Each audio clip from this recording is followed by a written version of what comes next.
саламатсыздарбы достор, сиздер менен кайрадан эле мен Адилет Акимов. Достор, видеонун аты айтып тургандай эле бүгүнкү биздин чыгарылышыбыз Кыргызстандын карызы тууралуу болмокчу. Эгерде сиз чындап эле Кыргызстан үчүн күйсөңүз, Кыргызстандын келечегин ойлосоңуз, анда ушул видеону акырына чейин көрүп коюңуз. Акыркы учурларда байкап жатсаңыз керек, ошол элдин баары эле Кыргызстандын Кытайда карызы тууралуу сөздөр аябай көбөйүп жатат. Аны бир гана элдер эле эмес, ошол Кыргызстандагы бир канча сайттар, социальный сайттар, деги эле официальный каналдар айтып жатышат бул тууралуу. Анан биз дагы ошол тууралуу кеп кылганы ошол сиздер менен атайын бир видео жасоону туура көрдүк достор. Бул видеодо ар бир кыргызстандык, мындайча айтканда ар бир кыргызстандын жараны достор $707 карыз болот экенбиз, мындайча айтканда. Элестетип көрсөңүздөр, сиздин үй бүлөңүздө 5 адам болсо, 5 адамдын ар бирине $707 туш келет экен достор. Эгерде сиздин үй бүлөңүздөн ар бириңиздер $707 акча чыгарып берсеңиздер, ошентип Кыргызстанда бүткүл кыргыз адамдар, бүткүл кыргызстандыктар ар бири $707 чыгарып берсе, ошондо гана Кыргызстан өзүнүн карызынан кутулат экен достор. Элестетип көрүңүздөр. Кече эле өзүн патриот сезген жараны, Кыргызстандын жараны ошол видео кайрылуу жасап чыккан экен. Ал видеодо ошол өзүнүн оюн айтыптыр. Анда азыр ошол видеону көрүп коюңуздар. Урматтуу кыргыз элим, урматтуу кыргызстандыктар, урматтуу кыргыздын намыскөй уул кыздары. Менин сиздерге кайрылган себебим акыркы учурдагы Акылбек Жапаровдун парламентте сүйлөгөн сөзү, тактап айтканда кыргыз элинин тышкы карызы, ошонун ичинен эң коркунучтуусу деп белгиленген Кытай элине болгон $1,5 миллиард карызыбыз кыргыз элинин, кыргыз мамлекетинин бүтүндүгүнө чоң коркунуч жаралды. Себеби Кытай мамлекети кыргыз элине ошол миллиардты кыргыз эли өнүгүп кетсин же өсүп кетсин деп бербегенин жана 20 жылдан берки саясатыбыздын кебетесин көрүп, саясатчыларыбыздын кебетесин көрүп, кыргызга арка бел болуп берчү эр азамат жигиттерибиздин талап атканын, тоноп атканын көрүп, ошол таналга таланган, тонолгон мамлекетибиздин азыркы акыбалын көрүп, төлөп бербесине, төлөп бере албасына ишенип, ошол биздин бейиштей болгон жерибизге көз артып турганы баарыбызга түшүнүктүү болуп турат. Урматтуу кыргызстандыктар, урматтуу кыргыз элим, мен ошол маалыматты уккандан бери ар бир кыргызстандык, ар бир кыргыздын намыскөй уул кызымын дегендин баары менчилеп ойлонот деп түшүндүм. Ошондуктан бул мамлекеттин карызын мамлекет өзү төлөсүн деп жата берүүгө азыр бизде шарт жок. Ошондуктан биз дагы Южный Кореядай болуп, биз дагы эл ушундай акыбалда акча чогултууга милдеттүүбүз деп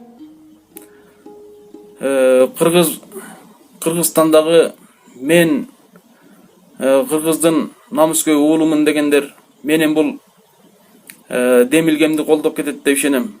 Мен кыргыз эли үчүн, кыргыз жери үчүн, жеримдин бүтүндүгү үчүн ошол карызды төлөөгө жардам болсун деп өзүмдүн үй бүлөмдүн атынан $1000 берүүнү чечтим.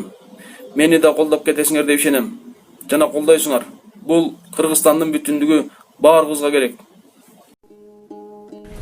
Ошол баарыңыздар эле көрдүңүздөр болуш керек бул видеону. Ошол бул видео соц тармактарда да аябай кеңири тараган. Анан бул видео аябай талкууга түшүп, ошол элдин комментарийлерин карап чыгып, ошол көбүнчө терс таасирин тийгизген комментарийлер экенин байкадык достор. Ошол комментарийлерди азыр сиздерге көрсөтөбүз.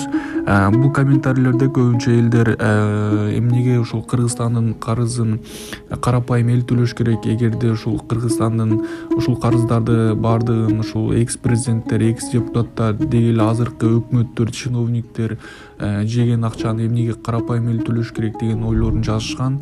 Бир четинен карап көрсөң туура эле сөздөр жазылган. Бул сөздөрдү уксаң бир четинен ыйлагың келет, бир четинен күлкүң келет.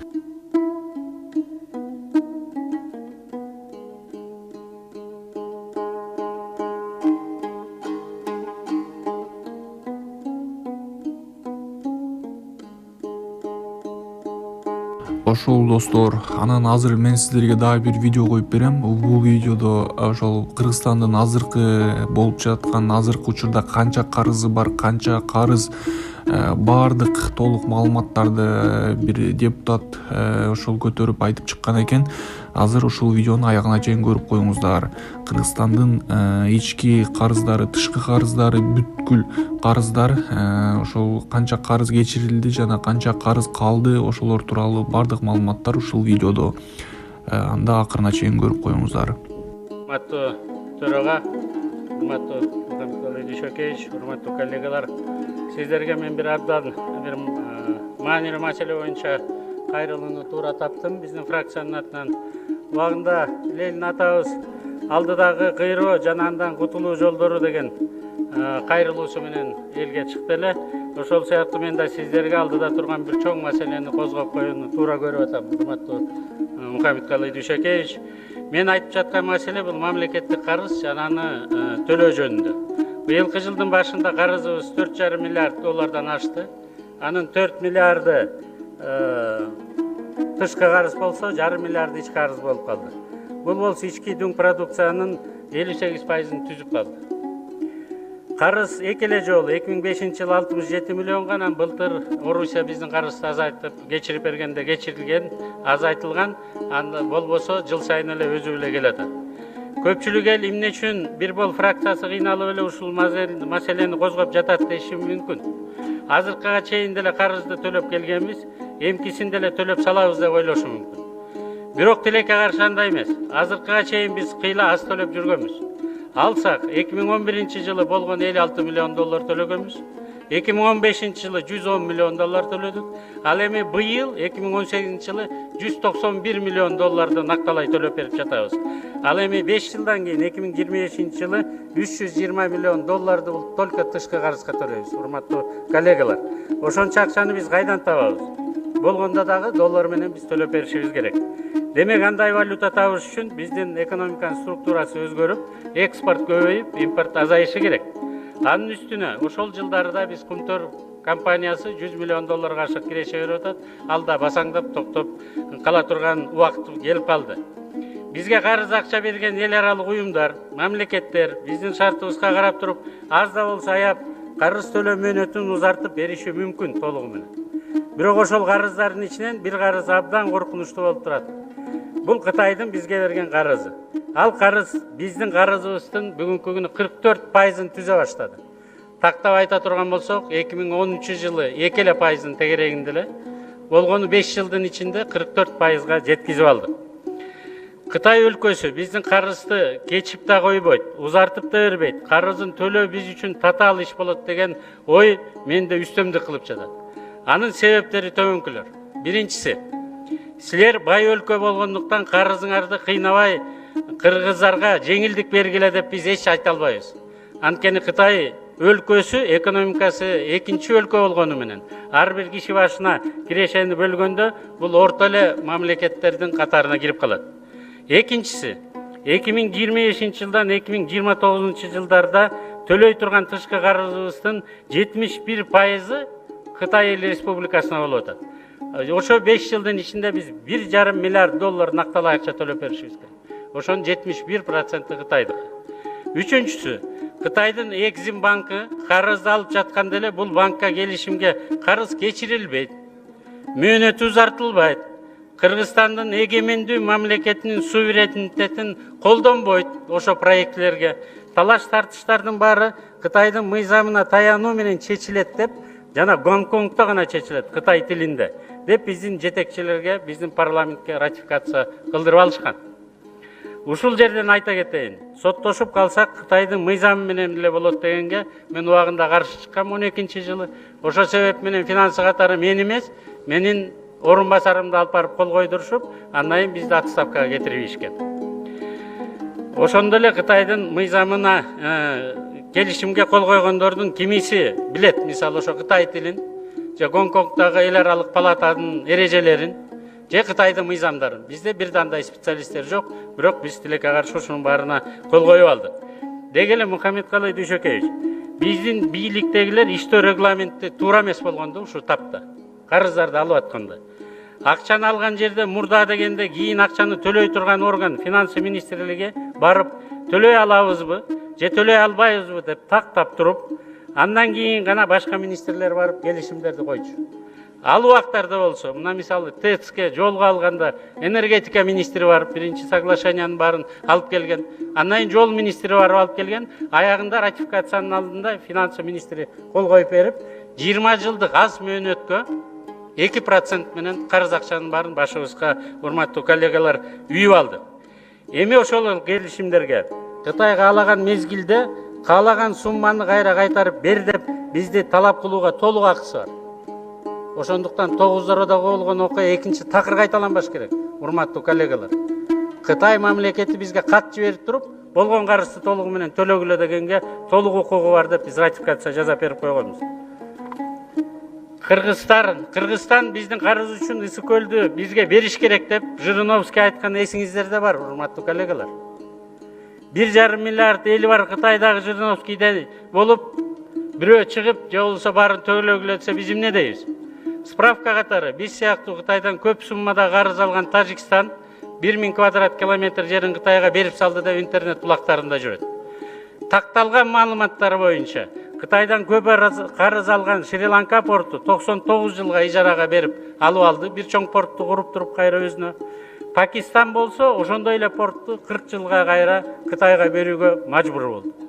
Биздин ТЭЦти, энергетика системабызды, жолдорду бизге бер деп алып ала турган болсо, биздин кийинки өнүгүүбүз, биздин суверенитетибиз, өзүбүздүн жерибиздин территориальной целостность деп коебуз. Ошону кантип коргойбуз? Мына ошолордун баары астыга чыгып атат. Карызды алган жакшы, бирок кайра төлөп берген көп чыр менен бүтө турганын биз өзүбүздүн тажрыйбадан жакшы эле билип калдык, урматтуу коллегалар. Бүгүнкүгө чейин Швейцариянын Андре фирмасы, Туркиянын Пинара мейманканасы курган, жана Кытайдын картон фабрикасы курган фирмалары менен дагы эле чыр-чатактар бүтө элек. Ушуларды айтуу менен мен кредитти алып келишимге кол койгон жетекчилердин элибиз үчүн ниети жаман, жалар карасанатай, эл душманы деп айткым келбейт. Бир киши менин эшегим өлгөндөн кийин жерге чөк чыкпай эле койсо мейли деген экен да. Дүйнөгө болгон көз карашы эшегин ары алыстабагандардын катарына да кошкум келбейт. Бирок алар деле элиме жакшылык кылайын деген ой болсо керек. Бирок бекеринен тозокко барчу жолдагы ак тилек менен жазалат деп сөз чыккан эмес. Чыныгы адистер эмес, чала сабат адамдар элине жакшылык кылам деп мына ушундай кыйын бизди акыбалга түртүп коюшту. Урматтуу Мухаммедкалый Дүйшөкеевич, улугу жетик болбосо, убара болгон эл карып деп Калыгул атабыз айткан. Адистердин, профессионалдардын сөзүн угуп, акылын тыңшап койбой, кадр саясатында көп кемчиликтер кетти. Убагында Молдо Кылычтын айтканы бар эле. Каргалардын арасында шумкар карып, качырлардын арасында тулпар карып деп. Мен каалайт элем, баарыбызды ынтымакка чакырып, кесипкөйлөрдү, адистерди колдоп, туура айткан сөздү кабыл алып, туура экономикалык саясат жүргүзүүгө мезгил жетти деп. Топ-топ болуп бөлүнүп алып, улам бирибизди талкалап жатып, тышкы экономикалык жана саясий иштерде алдырып коюп жатабыз. Башкача айтканда, үйдө баатыр, жодо жок деген мына биз болдук. Эми сиздерге айта турган сөзүм, белибизди бек бууп, популисттик эмес, тактап айтканда элибизге жакпай турган иштерди жазаш керек болуп калды, урматтуу премьер-министр болочокто. Улам келген премьер-министр эле оорулуу экономиканы дары бер, дарылайм дейт да. А көп жерлердин баары абсцесс, гангрена болуп кетти. Сиз хирург катары кесип салып, экономиканы сактап турган кадамдарга барышыңыздар керек. Мун үчүн карыздарды убагында төлөш үчүн биз эмнелерди кылышыбыз керек? Кескин түрдө кирешелерибизди 2 эсе көбөйтүшүбүз керек. Ички өзүбүздүн сарпталып аткан чыгашаларыбызды жок дегенде 30%ке чейин азайтышыбыз керек. Жана былтыр парламент кабыл алып берген бюджет кодексине ылайык бюджеттик өлкөнүн резервин түзүшүбүз керек. Мына ошол жөнүндө ойлобосок, кийинки убактарда биз өтө кыйын акыбалга дуушар болобуз. Жалпысынан, урматтуу коллегалар, биз коалиция көпчүлүк колдоп берген өкмөттүн курамын курап берүүңүздөрдү мен өтүнөм. Ошону менен бирге, урматтуу Мухаммедкалый Дүйшөкеевич, сизге айтаканым, биз недоверие деген сөздү биринчи жолу колдондук парламент өзүнүн тарыхында. Мына жаныңызда 50%-тен ашыгы мурунку өкмөттүн мүчөлөрү келди. Булар да күнөөнү тартыш керек, мурунку премьер менен чогуу. Ошондуктан кимиси калат, кимиси калбайт, 1-сентябрга чейин чечиңиз. Структураны, программаны, жекеле программа эмес, планды, ошолорду тактап туруп алып келесиз деп мен ишенем. Баарыңыздарга ийгилик каалап коеюн. Бөөдө кырсыктан тышкары элибиз аман, жерибиз бүтүн, кыргыз эли мындан ары дагы суверендүү өлкө болуп жашай берсин. Рахмат. Ушул менен биздин видеобуз аягына чыкты, достор. Достор, өз оюңуздарды комментарийге калтырсаңыздар болот. Жана ошондой эле ушул видеого лайк басып коюңуздар, достор. Жана ушул видеону башка досторуңуздарга же туугандарыңыздарга көрсөткүңүздөр келсе, ушул видеонун астында поделиться деген баскыч бар. Ошол баскычты басып, өзүңүз каалаган соц тармактарга таратсаңыз болот, достор. Жана бул каналга катталганды унутпаңыздар. Кийинки видео чыгарылыштардан көрүшкөнчө, достор.